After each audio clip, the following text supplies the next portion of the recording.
Tere, mina olen Ella ja ma olen Sydneyst, Austraaliast, aga elan see aasta vahetusõpilasena Eestis.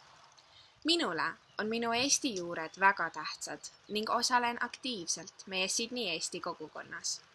Ma tantsin virmaliste rahvatantsurühmas, laulan lauluansamblis Lõkes ning käin suveti Sõrve lastelaagris, kus me teeme sporti, õpime eesti keelt ja naudime Eesti kultuuri ka. Lisaks ma laulan kooskõlas kooris, mis koosneb Eesti päritoluga lauljatest mitmest Austraalia osariigist ning tuleb see aasta Eestisse, et laulda juubelilaulupeol.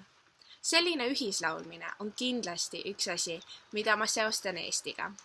Mõned teised asjad on pikad ja valged suveõhtud, vanalinna väiksed ja käänulised munakivides teed, üliilusad päikeseloojangud Saaremaal ning kasekesed, pilvekesed ja üldiselt kalevikommid.